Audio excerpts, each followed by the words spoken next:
Welcome to the 35th edition of Podcasters, today with Mahmoud Mahran. Well, from Egypt. Welcome, Mahmoud. Hello, welcome. Welcome, Doron. Thank you for Please having me. introduce yourself.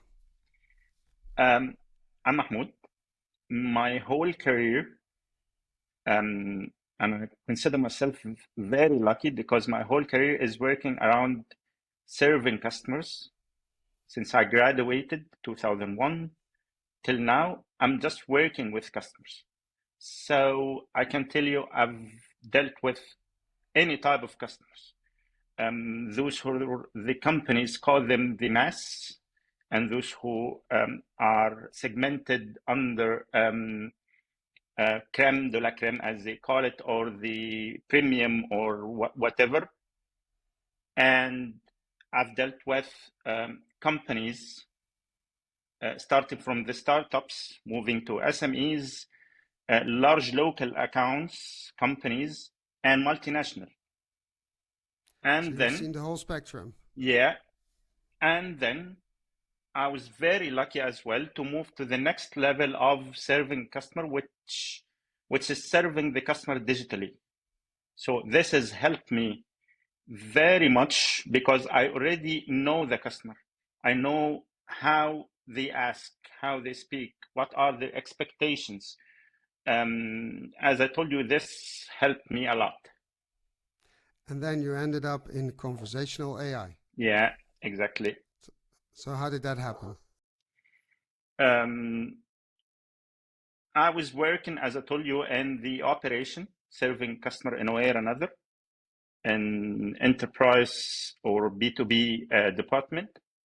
And then there was internal vacancy to move to the RPA automation. Then I moved and I did a lot of success stories, including integrating the RPA with conversation AI. And then, or currently, I'm looking after the chatbot. Yeah. Interesting. Linking chatbots with the RPA. Yeah. Meaning you could use legacy systems to do stuff. Yes, exactly. We've tried this in many cases, and it proved a great success and seamless experience even to the customers. So basically, you've proven the use cases going from contact to contract, as I call it. Basically, from talking to the customer to getting stuff in the backend system. Yeah, exactly. Dog here. Exactly. Okay. One of the things what we were wondering about is B2B, using chatbots in the B2B sphere. Everybody is using chatbots and conversational AI in the B2C sphere. Yeah. And we were wondering in our conversation about, okay, why don't we see chatbots in the B2B sphere? It's missing somehow. And you looked into this, right? Yeah. Yes. Could you tell me your view on this? Why you think we don't see it in the B2B sphere? And then we're going to discuss a little on how to do it in the B2B sphere. Maybe, let me say, maybe because the size of the B2B and the companies may not require having a chatbot, because B2B mainly is a one-to-one relationship between a representative from the company to a representative from the company, which is considered your customer. This is number one. Number two, maybe because I have seen this more than once. Companies might try to put a chatbot for B2B, so they copy the same experience they have made for the consumer or for B2C and add it to the B2B. So it will never fly, because the nature of B2B customers are totally different from the B2C. That's why, from my point of view, it is not that common or not prevailing in the B2B business. So you're saying that creating a chatbot for B2B purposes is a trait in itself. It's a different story than B2C. Exactly. This is very interesting. When we did the research for this podcast, I was looking into Googling for B2B chatbots, and I found actually quite a few listed, saying, "Oh, here's a list of the 5 best." And then I go to all these websites of these companies. None of them still had the chatbot. They're all gone in the B2B sphere, which is really interesting because they probably tried and then thought it was either too expensive or not functional or not successful, and they left. One step back, if you were to apply or use a B2B chatbot, what would you use it for? What would you say to a company that thinks about it, is applying this in the B2B sphere and making a use case for it? What kind of use cases would you think of? Okay, so let me just test my understanding. So you're telling me if we're creating a chatbot from the first place, what will be my justifications of creating this chatbot, right? What will you use it for? Let's say you have a service company or a consultancy company. What would you use it for? Okay, so we're talking here about the benefits, or I'm going to talk about the benefits a company can get from having a chatbot for B2B. Simply, let's take it this way. You're having, if you're building, if you're building a good chatbot with very good integration with the back end and it delivers full and accurate information. So we're talking about 24/7 experience delivery. We're talking about instant transaction. You take transaction instantly. We're talking about creating even sales lead. Not only that will be covered with creating a very seamless experience to the customers, which for me, this considered as a sales itself. A sales guy, you hire a sales guy called experience. So those are the main reasons why any company should have a B2B chatbot. In addition to one of the main reasons, which is operation efficiency. So when you have a chatbot, so it can replace the call center agents or the live support agents, and to make them work on more meaningful jobs.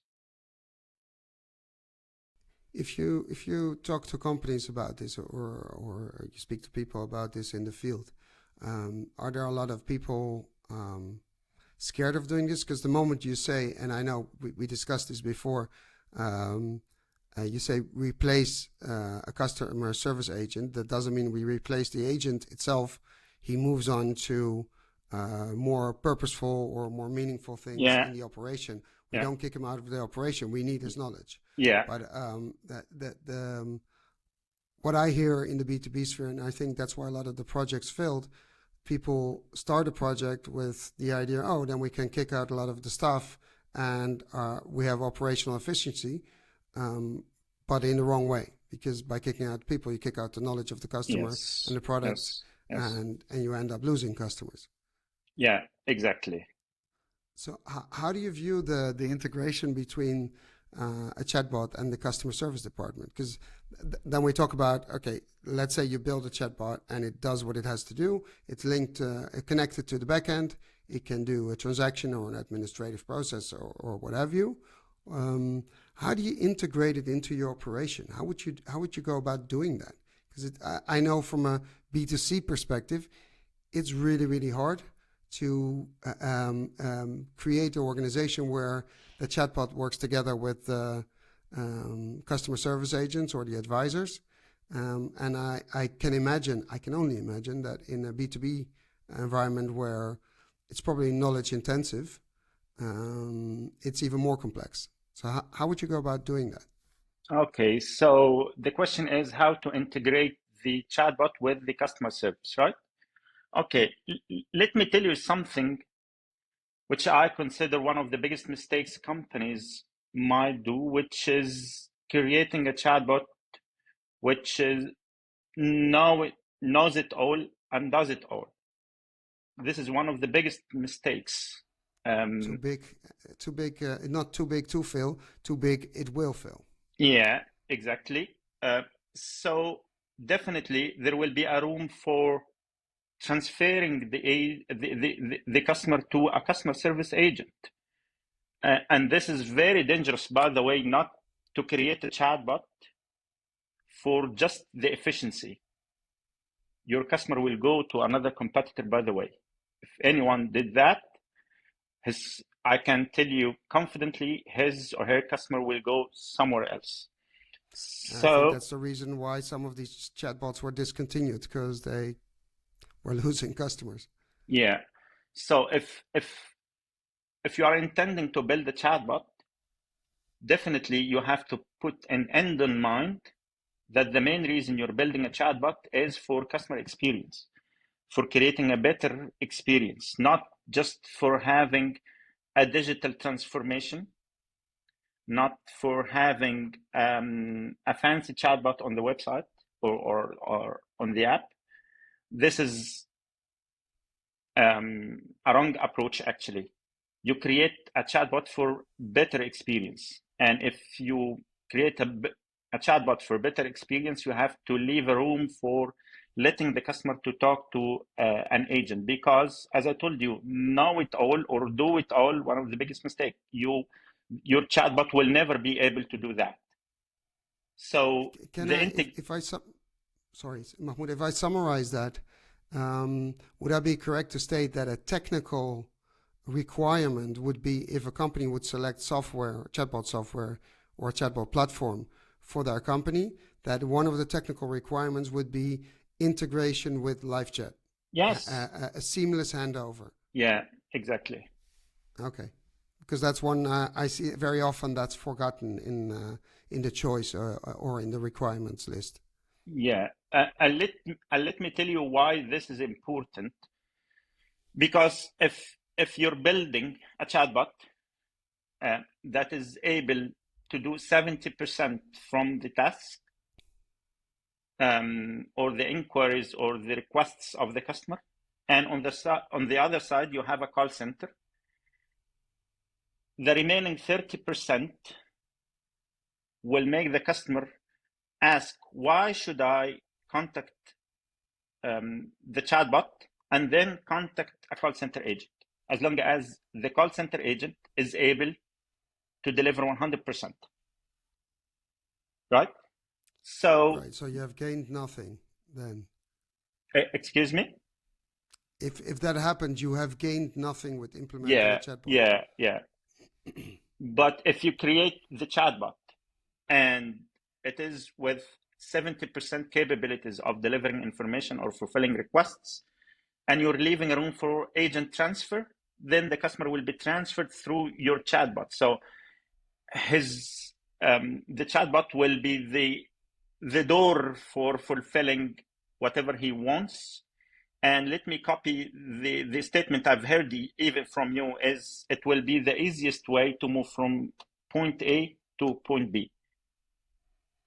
That is totally correct. Yeah. That's usually what customers want. Get me from A to B as fast and Yeah. efficient and correct as possible. Yeah, exactly. And if customers, if you get them in there, how do you get them? Okay, you have them enter into a conversation. So how do you get them in order to engage to do a transaction, whether it's administrative or commercial, it doesn't matter, or make an appointment? Where's that there's somewhere in the conversation, there's this point where you sort of reel them in and say, okay, now we can do the transaction.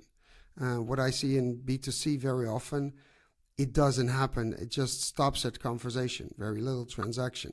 But I would assume that in B2B, your main purpose is to give the people the information and eventually do the transaction, Yes. whether it's administrative or commercial. Where's that point? How do you find that? How do you exploit that? Okay. I believe the secret word here is integration with the backend, if I understood your question correctly.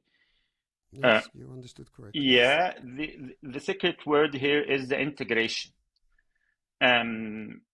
Just to enable your chatbot, or let me use a better word, to empower your chatbot to take action, this will be much better.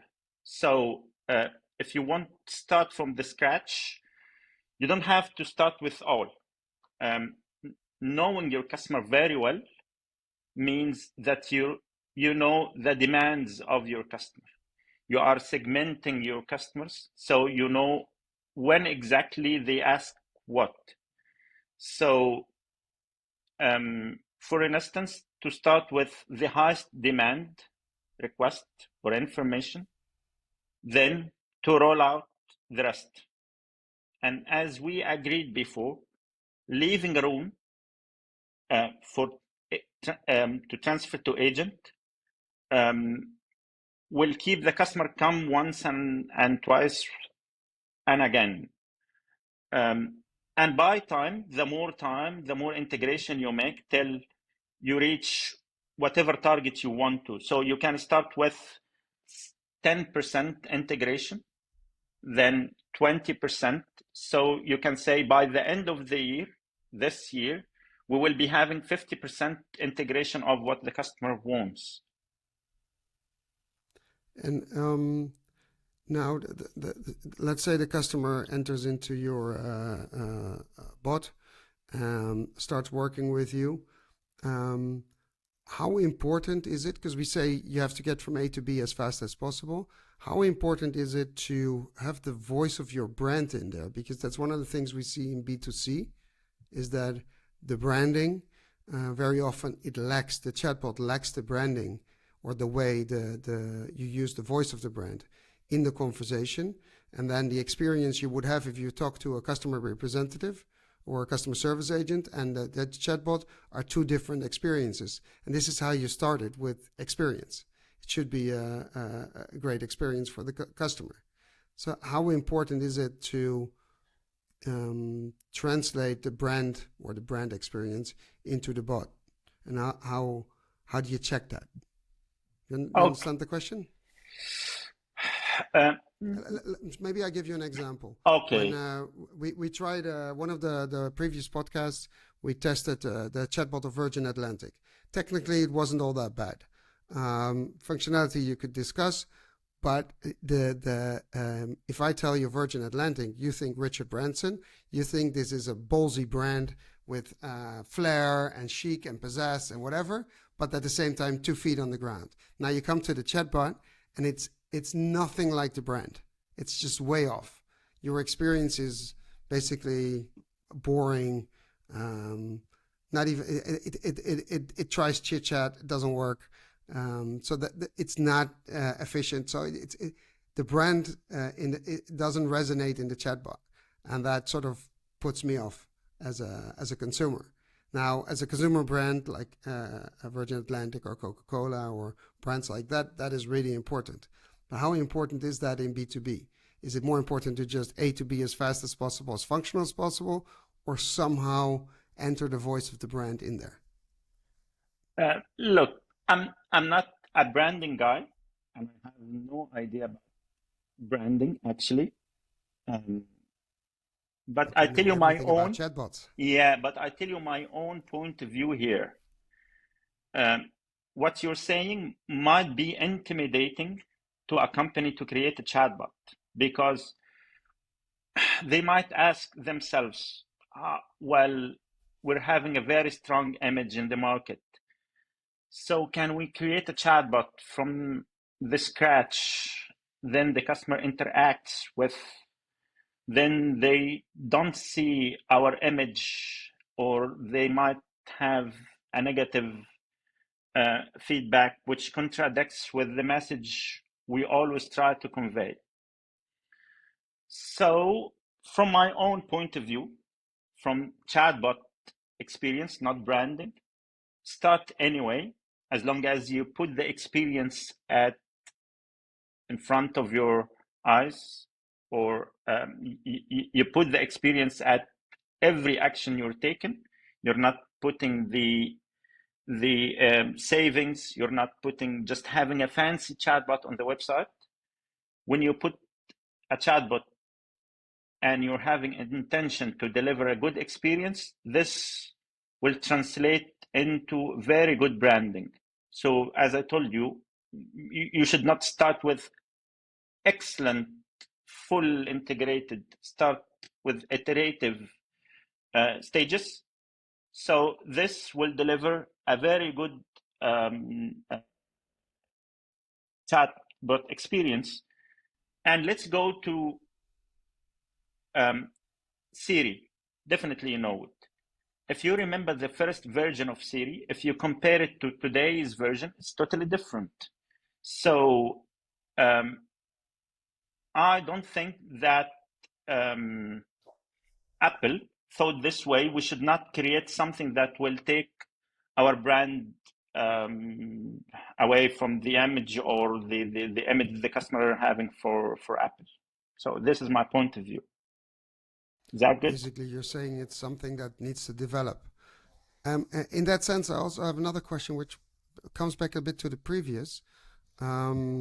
If you have a B2B chatbot and it's 24/7 on and people come there, and it's really important to be able to transfer to a live agent, what happens if someone comes in not during office hours? What should they do? Because very often, let me explain.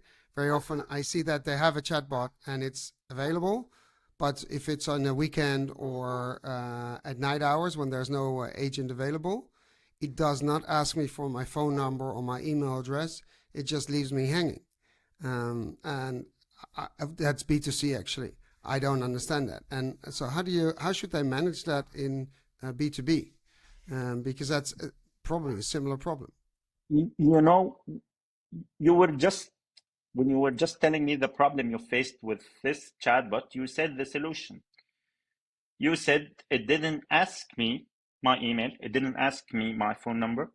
So this is one of the main things that should be in the chatbot in case of no live support is available.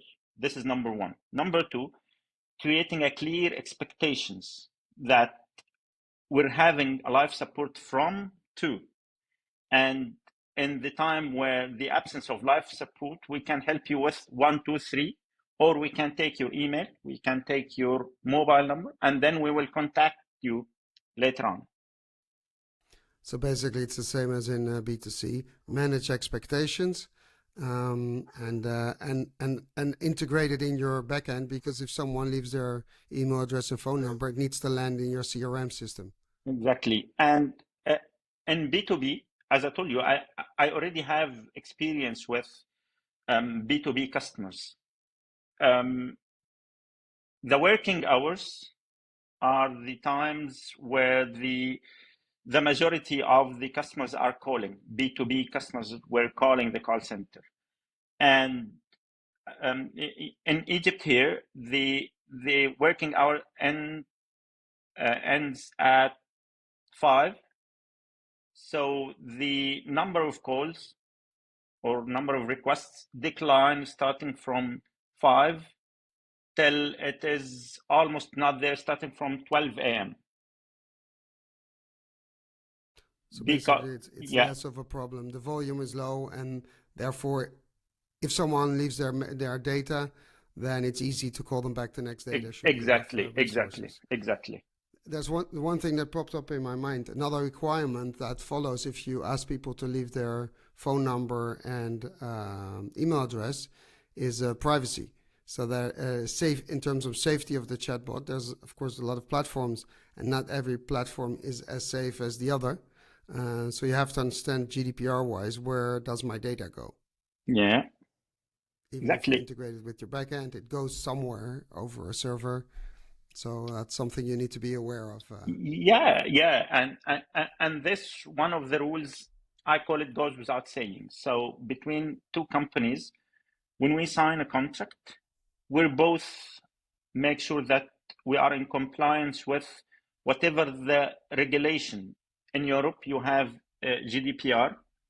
Not only that, the company might take extra action to secure the data through end-to-end encryption, through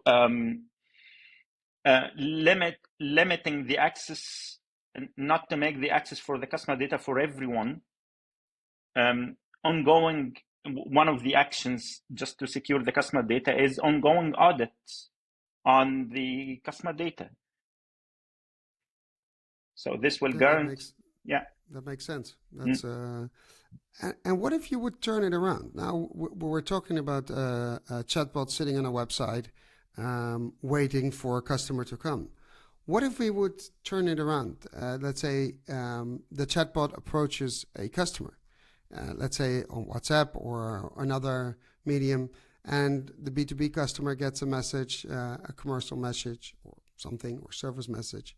How do you view that? Would that be, does that resonate in your mind? We didn't discuss this, I know. Yeah, this resonates because this will be a huge success if you're sending the right message to the right customer at the right time. But if you're connected to the backend system, to your CRM system like Salesforce, and you have the next best action or next best activity, something model behind it, basically that if your chatbot is fully data-driven and personalized, with Salesforce or any other CRM system behind it, feeding it data, then you should be able to do this. Yeah, exactly. So if this is there, so why not to have this? You just make sure you have a proper guidelines for outbound messages. You need to make sure that this won't annoy the customer. You have to make sure this is suitable for this customer. So otherwise they're gone anyway. Yeah. And if you would, let's say you would have to set up within a B2B company, you would set up the department that manages the chatbot, right?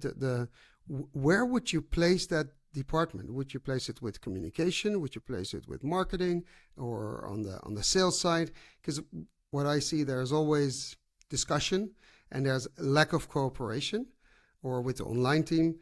How would you go about doing that, and how would you make all these departments work together on this? Because, well, I'm not going to say because. We know why. Okay, let me tell you my point of view. If you ask me where to put the team who's looking after the chatbot, I will put it under the team which the core objective or the core KPIs of this team is the experience, not making sales, not generating new revenues. The objectives or the prioritization of the objectives differ from department to another. So as I told you, I will put it in the department which its core objective is customer experience. So large companies nowadays have CX teams. Yeah. So you would put it within the CX team. Yeah. And then how does the CX team? I agree. If you have a CX team, but what if you don't have a CX team? Should you just create a CX team just for this, or put it somewhere else? If I don't have a CX team, I will put it within the operations. It's customer service. Basically. Yeah. I fully agree. My view on this is that the chatbot team should be integrated in the customer service team, or in the customer service realm or department somewhere. And how would you make them work together with the other ones? Because very often you see there's information on the website, but the chatbot doesn't know it, and it can't serve this information, or the other way around. There's links that don't work anymore, stuff like that. You need some cooperation there in order to have the experience great. Okay, so I believe communicating that the company has a chatbot which serves the customer from all the requirements and helps the customer with the information they ask for, or help the customer even to fulfill whatever the requests they have. You need to go to each department which is contacting the customer. For instance, you need to go to the sales and say, guys, we have a chatbot and it might help you to increase the sales. So whenever you have something new, just update me and I will put this on the chatbot. So I will create for you another sales digital guy called Chatbot, for instance. You go to the marketing team and say, guys, as a kind of branding, we need to tell everyone that we have a chatbot. And this chatbot should be updated with all the information that we already have on the website. So please keep me aligned with any kind of change you put on the website, because the chatbot is part of our brand. If you manage to sell the idea of the chatbot across the departments, so I can assure you that nothing will be missed in the chatbot. I agree, but if we look at the practice in the outside world, we see different things. We see chatbot projects being standalone, not communicating, not being connected, and usually because of that they fail or are not as successful as they could be. And I'm trying to figure out how to get organizations to get it into their DNA that this cooperation is essential, first of all, for the customer experience, but also for making the investments make sense and creating value with these investments you do in your chatbot and your chatbot team. But so who would you address on C-level? Which manager or person in the board of directors would you approach to sort of be the ambassador for the chatbot?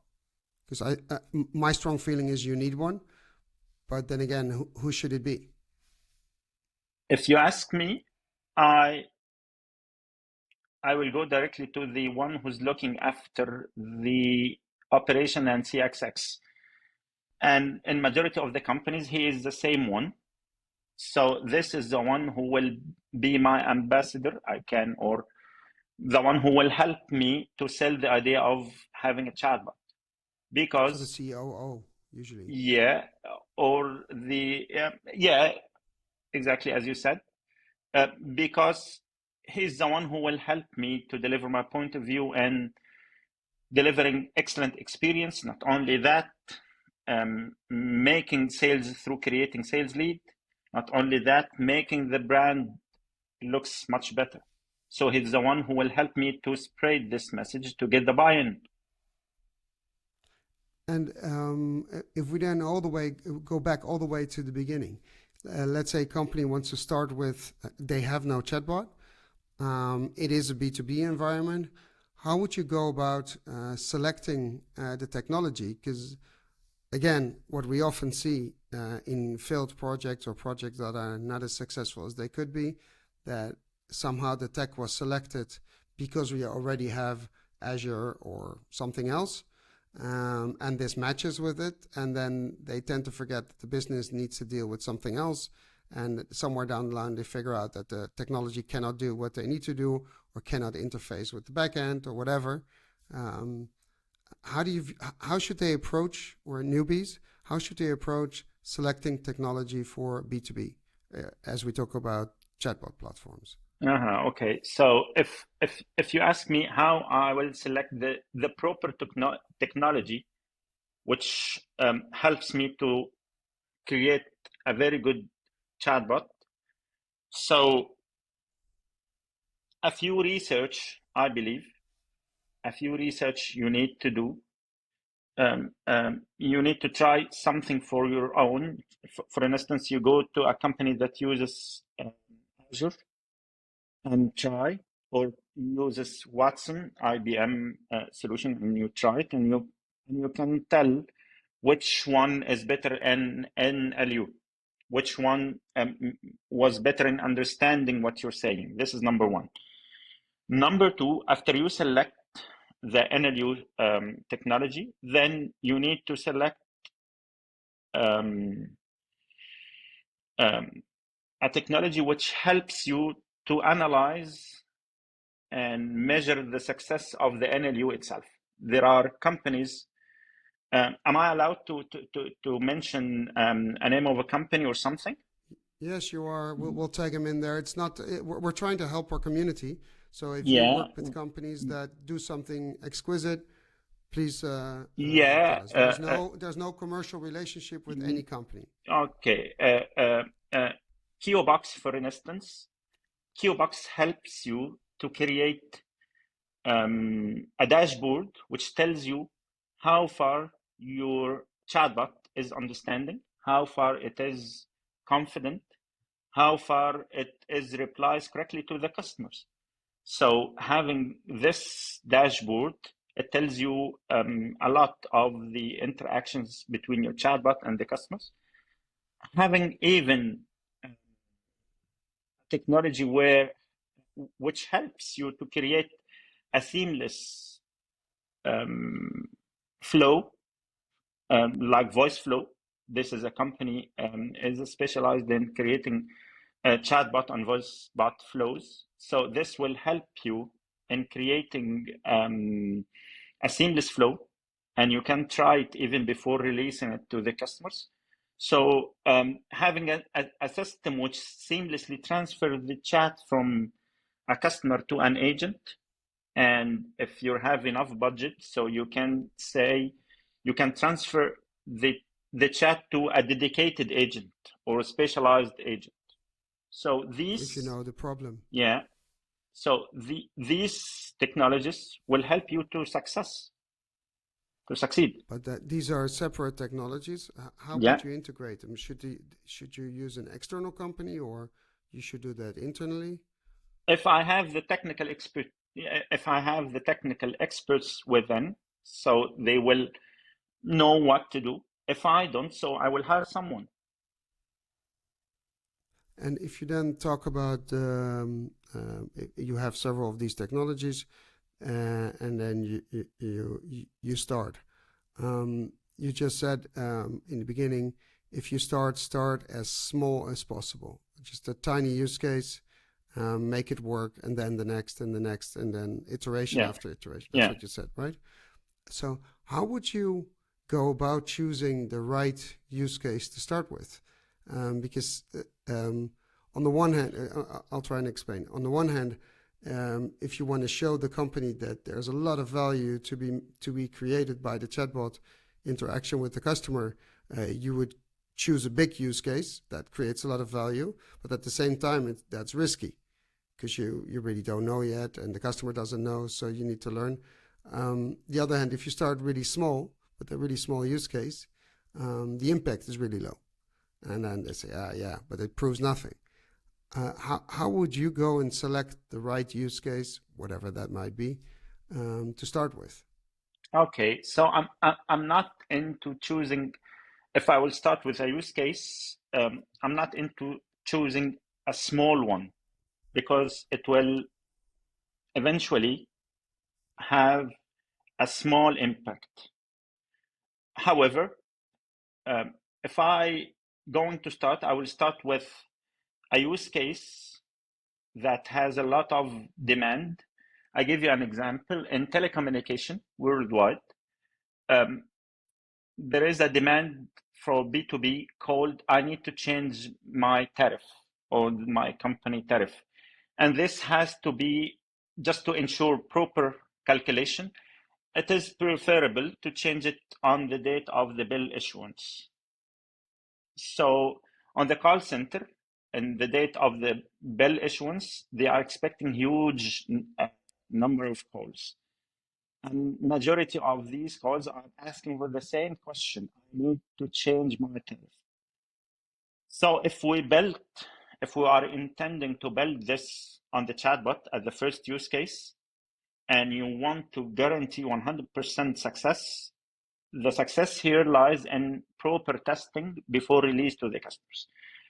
Definitely, integration goes without saying. So, but what I'm saying, if you want to make sure it will fly well, definitely will be the testing is the secret word here.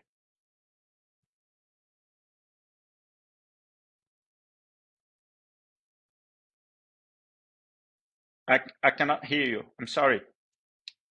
Sorry, I put myself on mute. I forgot I did that. No, thanks for mentioning that. What I say, it's one of the most important things in before release of a chatbot. That brings it back to the experience part. If you bring out an untested or badly tested chatbot, the experience for the customer is horrible. Yeah. Or the risk that you give them, and they're gone, and that's what they'll tell their friends or other customers. But the testing, would you do it with real customers? Yeah, it is not a real customer, and it is not a virtual. You don't need to invite customers to tell them that you're doing something, because mainly the confidentiality. But you can create in telecommunication, for instance, we create or we have lines, normal lines, which the customer are using, and we're using it for testing purposes. So it is lines that makes and receives call normally, and it is on the red plans which the customers are on, and so on. So when it comes to testing, we test real life. So you test real behavior of real customers. Yes, exactly. Yeah. Because they never do what you expect them to do. Right? Exactly. Yeah. So that's a problem. I always wonder why it is that if we design a chatbot, the customer manages to do something else with it than we designed it for. How's that possible? We allow it. As I told you, if you create a chatbot for a customer, so you need to see exactly what the customer will go through. But often they find other ways or other. What you see is very often in chatbots that it gives an answer and you can choose different answers as a customer, like buttons, but they leave the type box open. So then people are like, my answer isn't there, and that starts typing. That's when bots get confused, because it expects an answer where you click something and it goes into the flow, and you type a word that's like, whoa, I didn't expect that. I don't know what to do. This is in the training. You can handle this precisely in the training. So you train your chatbot. If the customer wrote something that's related to a button, so you let the customer see the button, or you reply with the button. You reply with the button, so please select one of these options. Exactly. But that's a very good point. I see very few chatbots doing that, actually. They just get confused. So that they miss a part of their training. That should be the conclusion. Yeah, and one of the from my experience and conversation AI, the hybrid model between free text and menu based, this is the most successful, because if you keep the customer writing and writing and writing, instead of just 3 or 4 buttons, this will make the experience, I cannot say much harder, but having a buttons that fulfill your request is much faster. And we agreed the best experience is to reach from point A to point B in the fastest way. This is number one. And not leaving the customer to just buttons, because it will hit nowhere at a certain point of time. So you need to keep a text box, which in case the customers want to write something else, or the button they received is not what they expected, so you need to keep the button. Keep the text box. Text box. Yeah. Yeah. I agree. And one of the things that should happen in the buttons is that in the back end you check for the questions. That's the training part. They should check for, okay, what is it? What are they asking? What other options would they like to use? And we didn't integrate as a button yet. So what's a quick way from A to B, that should be in the button. So that's knowledge or data telling you that. And very often you see once they've built it, that's it. Yes. There's this process of continuous improvement, or the iterations, as you said in the beginning. Now, if you were allowed to think of a use case, in the B2B sphere, which isn't out there yet, where would you love to have a chatbot that does stuff for customers in the B2B world? And it isn't there yet. Isn't there yet.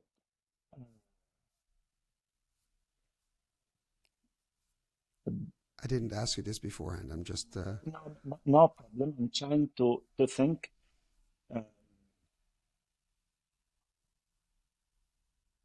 I can tell the one that creates more sales leads.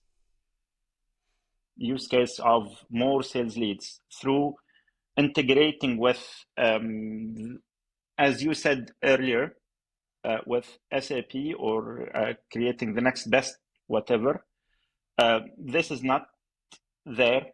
I haven't seen it anywhere.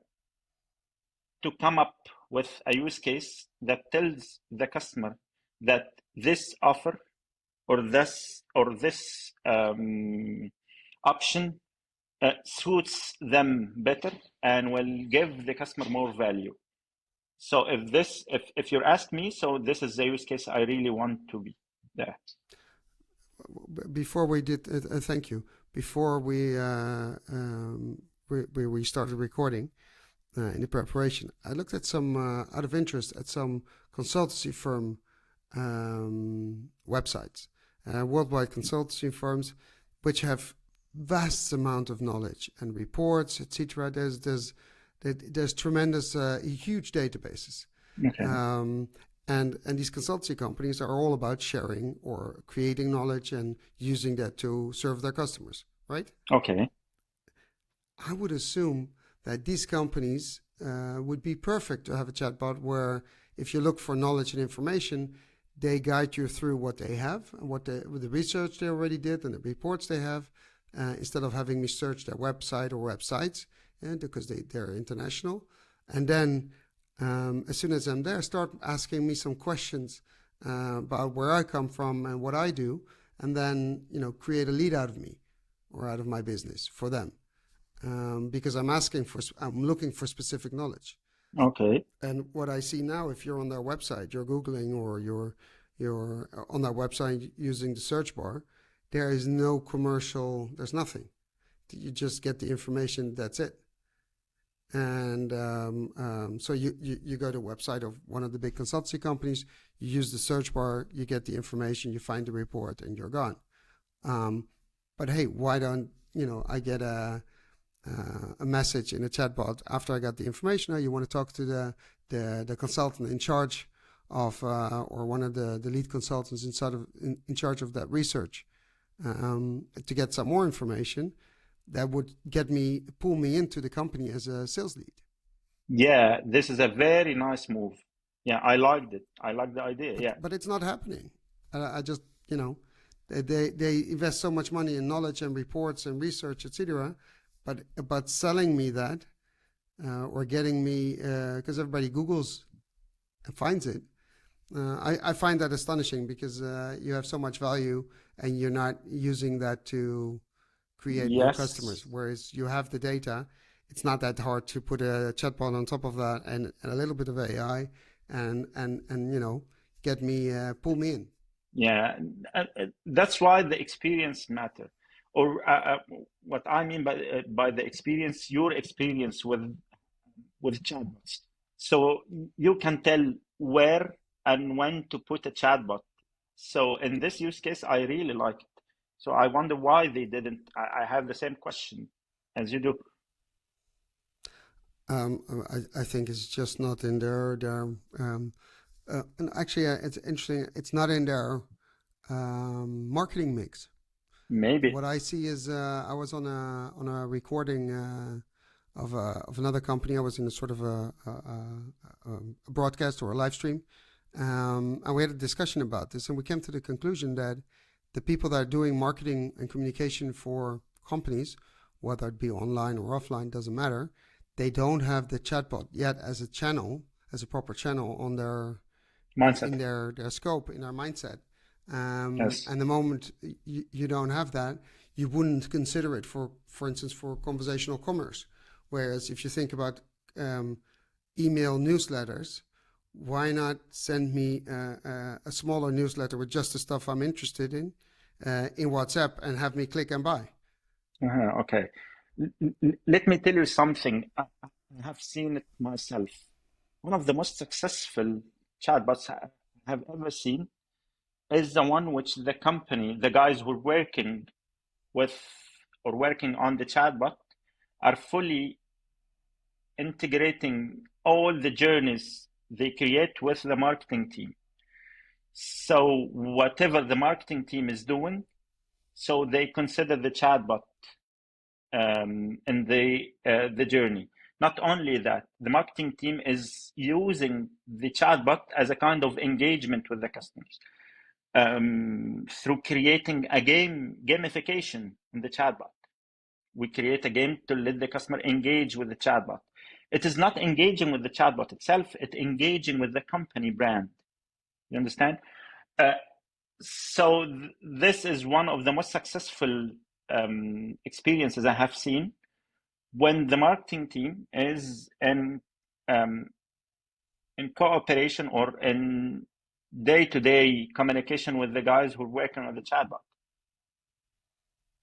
That's actually an important comment, and it goes back to what we said earlier, that cooperation between the different departments is extremely important Yes, to make it exactly. successful and to make it last. But also, basically, you're saying by doing that, you're putting in, because the experience is good, you're also putting in the voice of the brand, and we know that has some importance in terms of the expected experience of the customer. If you could give advice to a C-level executive who's running a B2B company, and they have no conversation designers in the house, they have no technical people in the house who know anything about chatbots or conversational AI. They just have some back-end systems, they have CRM systems, they have a website, they have a sales team, etc., etc. How would you advise them to start if they think about or want to consider building a use case with a chatbot for their B2B audience? My advice here will be, if you want to engage with the new generation, which is just right now in the workforce with Generation Z, I believe. They are now on the workforce. The majority of this generation are preferring more to use chatbots and digital solution rather than the legacy ones. So if you need to engage with more customers of those who will be the ones who are running the businesses in the coming few years, so this is number one. So you need to go to the customer where they love to be dealing with the chatbot or the digital in general. This is number one. Number two, the second advice, I need to tell them before creating a chatbot, put the experience at the heart of every decision you do in creating the chatbot. It is not for having a chatbot. It is not just for having a digital solution, or we put on the walls that we are working through digital transformation internally. No, you create a chatbot for customer experience. This is number two. Number three, you have to know your customer very well, because if you're dealing with SMEs, their demands totally differ from the large accounts. If you have startups, the way they inquire or the way they ask for information totally differ from the multinationals. So you have to know your customer well to create a different journey that suits each of these segments. Integration and testing, you need to make sure that your chatbot, not from the first date you release the chatbot, is having full integration, but at least you have a full plan of the integration. I cannot say by the end of this year. No, you can make it on 2 years. But what should be existing from the day one is testing. You need to make sure that you have a proper testing experience, or you have a proper testing for the chatbot or the journey before the release. Finally, when you do all of that, you can put sales journeys. And as I always say, there is a guy who's working as sales, but no one knows, which is the experience. The experience itself sells. So when you build a good experience, it will sell. It will be a kind of sales guy who's working for you. That's all. Thank you. Well, what resonates with me is that in the B2C sphere, we always talk about personas, right? Yes. So that you would serve all these personas, and the chatbot should sort of be able to understand which persona is talking to the bot, and then adapt accordingly. Am I correct in concluding that you're actually saying the same for business to business? That you need to understand the type of company you're dealing with. As such, you could say that is a kind of a persona. Yeah. Is that correct? Yeah. I give you example here. You need to segment the customer in terms of tenure. If you have a new customer, you should not deliver the information the way you deliver the same information to an old customer. For instance, you need for the new customer to give him an onboarding experience. However, the old customer, he needs just concise information. This is number one. Number two, if you're dealing with a large company, you need to avail bulk requests through the chatbot. However, this you might not require having this on the SMEs. What do you mean with bulk requests? What kind of bulk requests do you mean? Yeah, let me give you an example. Here. If a bank is creating a chatbot for B2B, so and I have my own company, and I hired, and I'm hopefully I'm CEO, or I'm having my own large company, and I hired 100 guys. So I need to tell the chatbot, please create bank accounts or payroll accounts for these 100. This is what I mean by bulk requests. However, if someone is creating startups and he hired 2 guys, so he needs to tell, we need payroll accounts for 2 those guys. So you need to have the systems, or you need to have the integration that helps you to receive bulk requests from large accounts. In the same way, you need to availing one by one requests from SME and startups. So basically, this is about the middleware, what's in between the backend system and the front end, the chatbot, and in between, it's how you handle requests. Yeah, and it should be able to handle both. Actually, yeah, that's what you're saying. Yes. Yeah, that makes sense. Of course, it depends on what kind of company you are running, who's putting out the chatbot. But yeah, that makes a lot of sense. And one last question about this: if you would select technology now all over the world for this, all over the world, there's I don't know how many platforms that they're popping up left and right still. How would you select a platform that's somewhere, anywhere in the world? Or would you say, no, I would select a platform that's operating close to me? So let's say I'm in Holland, I would select a Dutch platform. You're in Egypt, you would select an Egyptian platform, or somewhere close by, or Cypriotic, or whatever, not too far away from where your country is. Would you say that doesn't matter anymore? Exactly. It does not matter anymore because we can connect easily. Now I'm in Egypt and you are in Netherlands, I believe, right?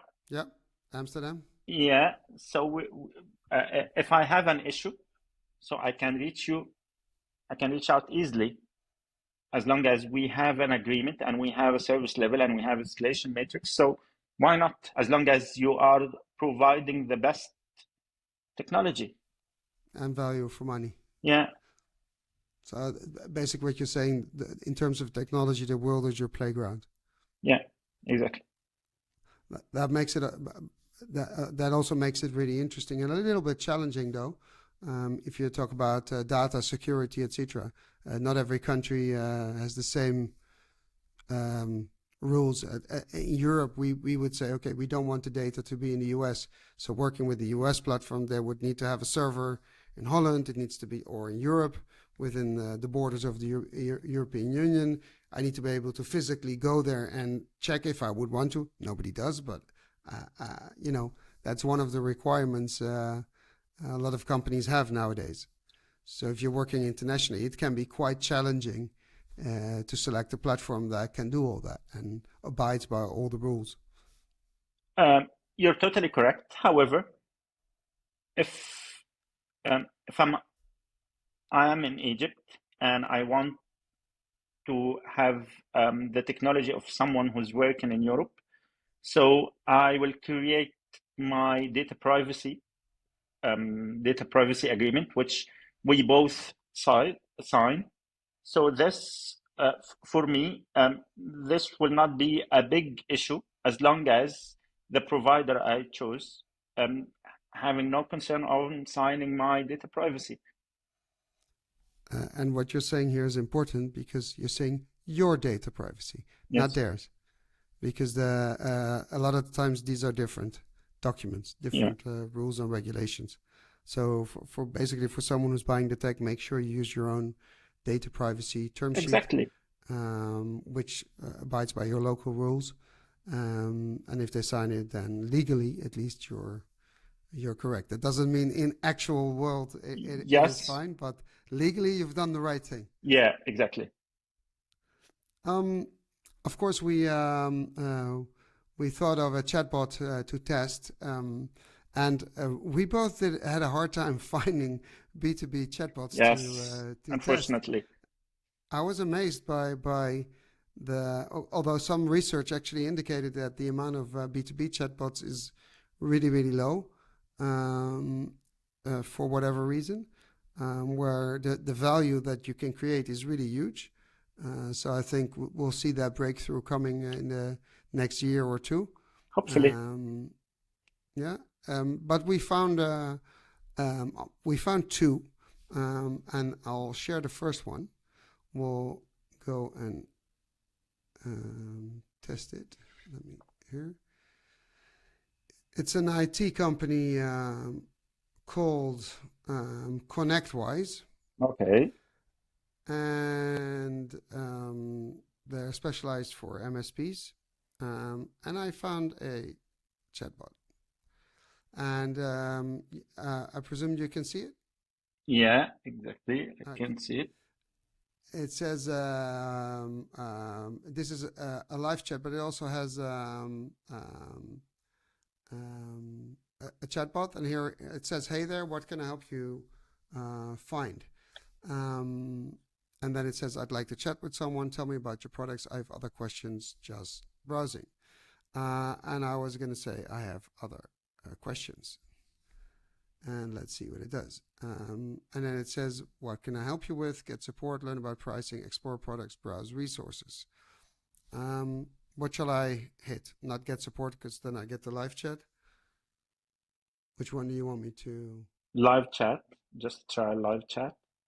Get support. Get support. Okay. You want to get a? You want to in the recording, you want to get live chat, see what happens. Well, for ConnectWise support, this link will help. For Continuum support, this link should help. Thanks for chatting with us. Feel free to check out our website if you have other questions. That is, okay. So I have a link here, and it takes me out of the chatbot to create a case. And there's a live chat here. And then I need to give my information because it is weekend. So we go back to the chatbot. And very annoying, it decided it's done. So what do you think of this? I tried it, by the way, before the call. Of course. Yeah, and what was a bit disappointing to me that I tried, they are leaving a space to free text. And I made another question, it didn't understand me. It didn't even probe. And this was in one of the, as I was Googling for B2B chatbots, this was in a list of great chatbots, B2B. But it's not that great. Yeah, unfortunately. And I cannot reset it. I mean, look at this. Yes. It's done. I have seen some glitch, but I'm not here to add more judgments to the chat bot itself. But as I told you, I didn't feel comfortable with this one. So if you ask me if I want to buy something from the company, so I need to ask for a guy to talk to, not from the chat bot. Yeah, but I'm stuck here. I can't go any further. It just stopped me. So there's no way I can chat with them in the same. It says live chat, but it's not managing my expectation. And we can be very short about this test because it's not letting us test any further. I reloaded the page. It won't delete the conversation. It's just really weird.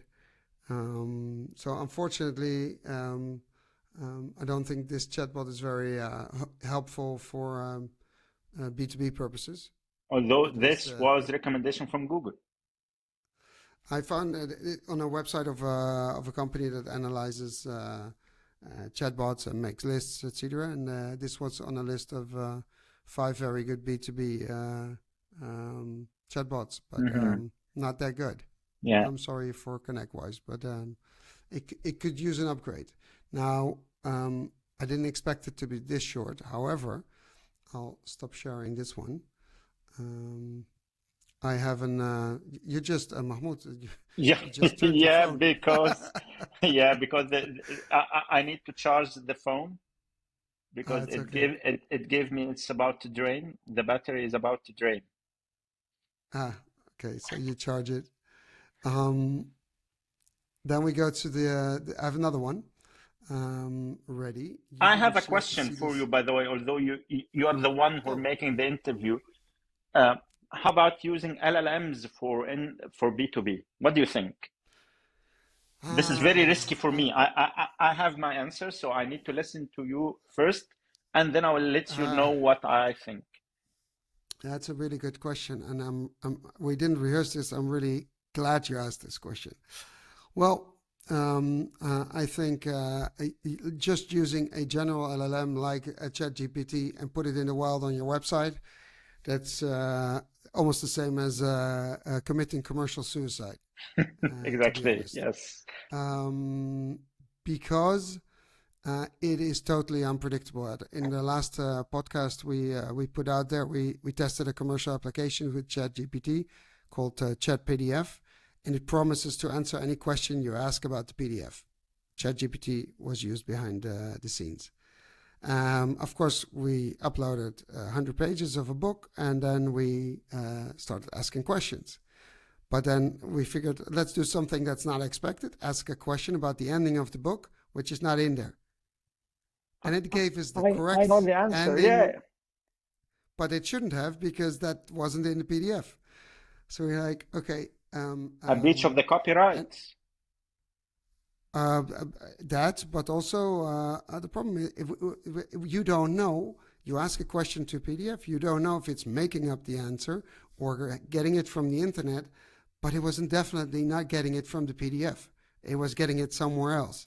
And that's when the black box part starts. You have no idea what it's doing.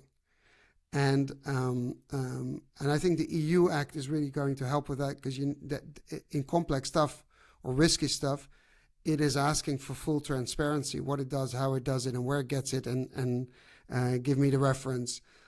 So dreaming up stuff is not possible. And if in a B2B environment, using a general LLM with information scraped from general websites, it's too risky. If you use a properly trained LLM on your data, then we're getting somewhere. And I think that is where the future value of the LLMs, especially in B2B, is going to be. There is no. I was involved in creating a B2C chatbot, but it was trained on insurance products. Okay. And to do aftercare, and basically it was structured in such a way that if a customer would have all the products, it is capable of doing aftercare. There are 21 million different combinations of outcomes. Okay.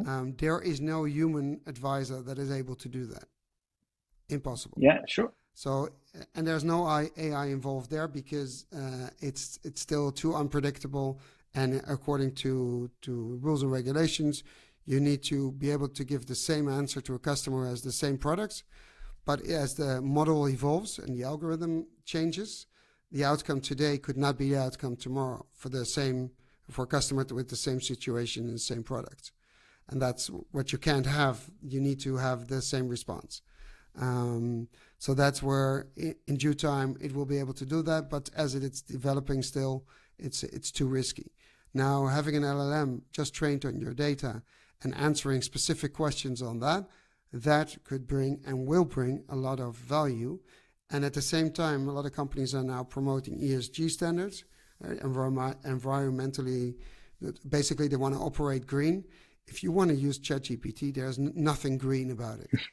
I mean, it uses 700,000 liters of clean water a day just to cool. You know how many people in poor countries could live off that water? Yeah. And I'm not even talking about the amount of energy it uses on their server park. That is beyond everything we can imagine. So I believe smaller models who use small amounts of energy and water to cool, et cetera, are much more relevant and have a better future, because they're cheaper to operate. So your operating cost also stays down, and that's where the value starts happening.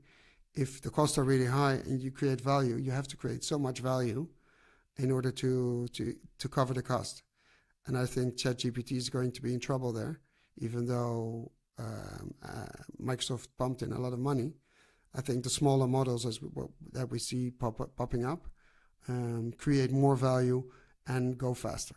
The part of the sustainability and the environment concerns over the LLMs for me is brand new.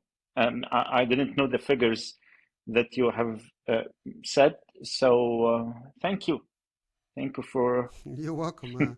It's interesting, because if you're out there with your company and your policy is, okay, we want to be green, and nobody thinks about this, and you start being proud and putting it out there. Oh, we use AI and LLMs to power our chatbots and our other applications. And some environmentalist starts asking questions about your brand using those amounts of water and electricity, but not on their premise, but somewhere else in order to operate their chatbot. Then you have, as a CEO promoting a green brand, it's difficult. So I think that is an important thing. And basically also a question you need to ask if you're buying tech, how green is it? Or how environmentally friendly is it? And not a normal application, it's not an issue.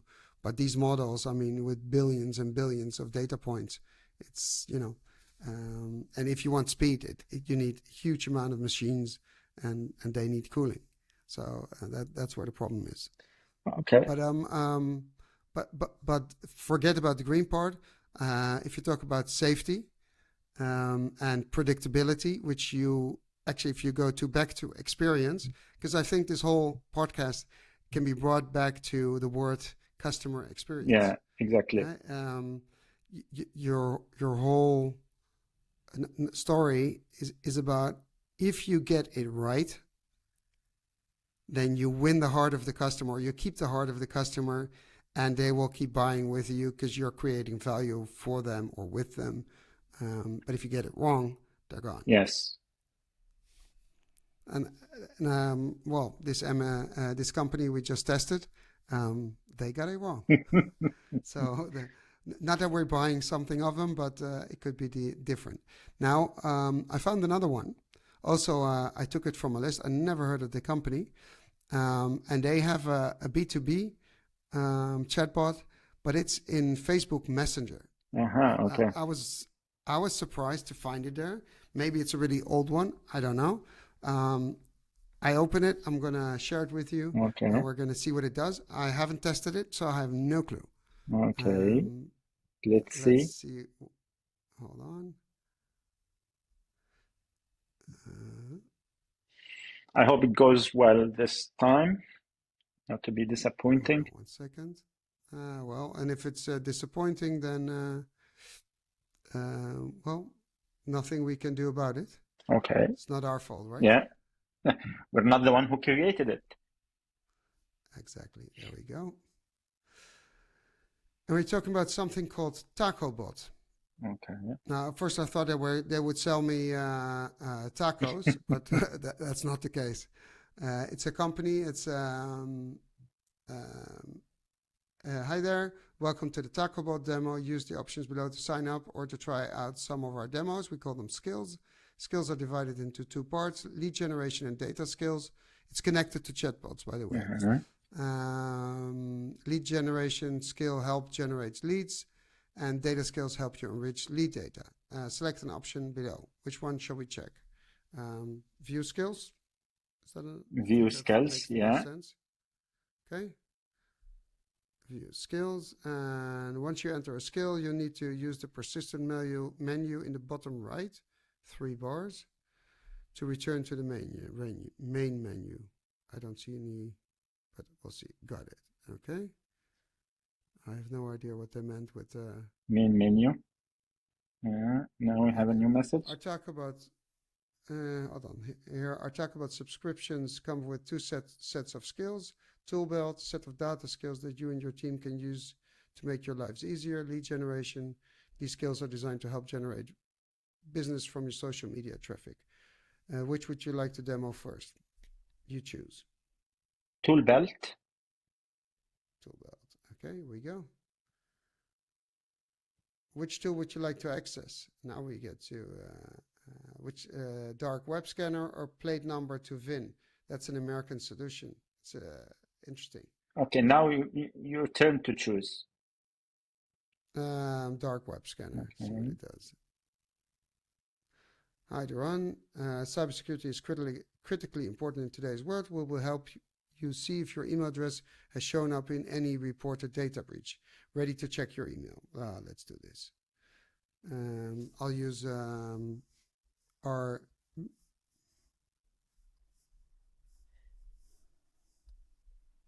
I use a real one. Otherwise, there's no fun. Hopefully, it doesn't find anything. Okay. Thank God. It was not able to find any data breaches, including that email address. Try another email. Well, we understand what it does. Okay. Let's see if I go back to the menu here and. But let me tell you something. So far, so good. Or what do you think about this chatbot? Yeah. Well, design. If you look at the UX design, it's not beautiful. It's just practical. I don't think it's very new, but it works. And basically, what it's doing, it's leading me through whatever they have to offer, or examples they want to show me as to what they can do as an agency. And I think it's a very accessible way to work. I don't have to browse through a website, which makes my life a bit easier. and I just can go to whatever I want to go to. And it probably still uses data that is somewhere in a website, Yeah. I would assume. Which one should I try? Try and click play to vent. Yeah. Okay. See what it does. Ah, I have no idea. So I give TN. So it asks me what state is the plate for. Just give me the 2-digit abbreviation. Example TN. What is the plate number? Enter it without spaces. I have no idea. I just put in 2345.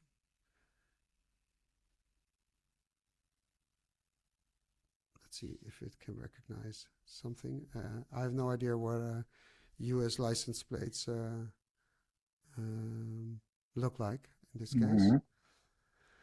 This is funny. Man, sorry, Duran, I wasn't able to find that one. Enter another plate.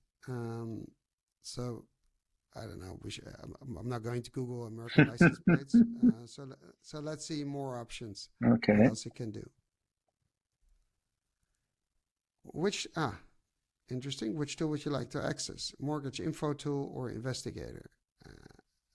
Investigator sort of triggers me. What email address would you like me to send this data to? What is interesting here, it knows if this is within the US or not. So it seems there is a training behind. What do you think? There is a what behind? Training in a way or another. Data training in a way or another. Yeah, there is. It's very rudimentary. There is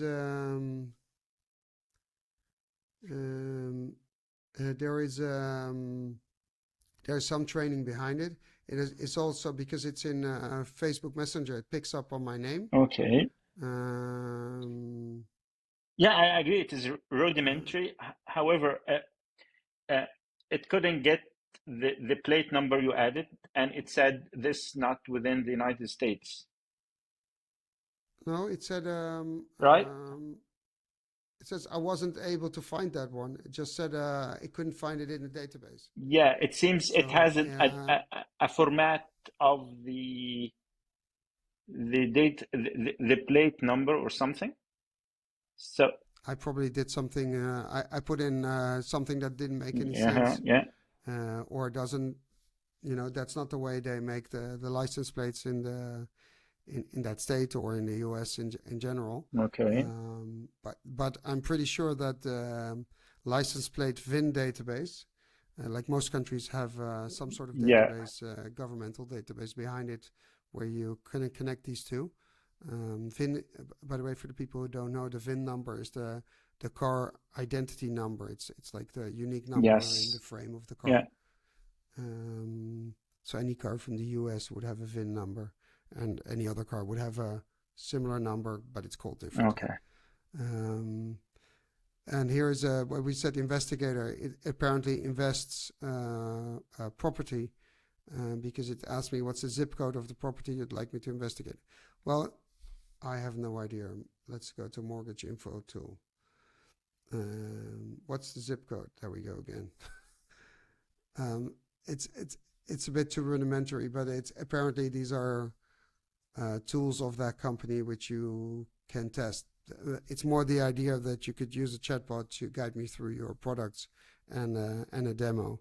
And well, of course, we're not getting into the tools here, unfortunately. I can try something with a zip. Do you know an American zip code by heart? No, I don't know. I'm afraid. You don't know either. I try something, see what it does. It's the zip code. Got it. What about the street address? I have no idea. Coronation Street. 12. Let's see what it does. Probably now it's going to tell me that that street is not. See here, Coronation Street 12, zip code. Shucks, not sucks. I was not able to find anything on that address. Want to try again. Actually, to say as rudimentary and as simple as they built this chatbot, it's pretty straightforward. And because of that, I actually, even though it's simple, I do enjoy it. Although I don't get an answer, but that's on me. That's not on the chatbot. But it's quite simple. Yeah. That's why I believe this is a bit better than the one we tried before. Yeah. So having said that, I have no idea who these people are. It's a sort of a marketing agency, but I do feel, though it's a very simple, I'll stop sharing, a very simple application of it. They managed to make it, what we said, from A to B, combination of a typing field and buttons. They did that actually quite well. Yes. And what they also did is that you could go back to the menu before in the conversation, click something, and then change the flow of the conversation. And I really like that. Because I've if you make a wrong choice in the menu, very often the menu disappears. Yeah. So, and it's so annoying. It's like, oh, I have to start. Start over again. Exactly, and that's when we talk about A to B as fast as possible. That's not the case then. If you thanks for testing this with me. You're welcome. If you would give advice to young people entering our business, our field of expertise, what would you tell them to do first? Second, and if I have a list of 1 to 10, all you need to do is to understand your customer. All you need to do is to consider the experience. All you need to do is to ensure that the customer, the more he gets an easy, the more he have more business or buy again and again from you. So experience from 1 to 10. 11, 12, choose a proper technology. And from, we can say from 13 to 20, testing before release. Because testing is related still to experience. So, so I have nothing else to say, actually. Well, you had a lot to say, but on this question, I hope. No, but that actually makes perfect sense. And is there any? Would you advise them to do a course or read a book or do something, or just get out there and get going and start experimenting? I'm not into theoretical. I'm not into reading books. I'm into trying self. If you want to create something that really help the customer, be the customer first. Try it as a customer, see how you feel. If you feel good, so replicate what made you feel good. If you didn't feel well, or you see this is not was not up to your expectations, then take it away from the journey you're planning to build. That is actually, you're the first one that actually says be the customer first. Thank you. And I think that is a very, very, very good advice, because a lot of times we think we know. No, we don't. We assume we know, don't. And we don't. And that's when in the projects I do, we always call the customer that goes through the chatbot and figure out whether they're happy or not happy, and especially why. And the people who have to call them are also the people designing and working on the chatbot, and they get the feeling an angry customer is just the best motivation to improve. Yes. And then calming down the customer and trying to understand why he's angry, that resonates with people. And then, we shouldn't do this. Or we should do this, or more of this. But I think that is actually a very, very good advice. And it's so simple. Thank you. Yes, as I told you, 20 years of just taking care of customers. So my whole advice or my whole experience is within creating better customer experience. So be the customer, and I think we can conclude with that. Before you start creating something for the customer, be the customer, feel the customer, and then you can design a proper process basically, and find the right technology and build the right chatbot, and the rest sort of comes by itself, sort of.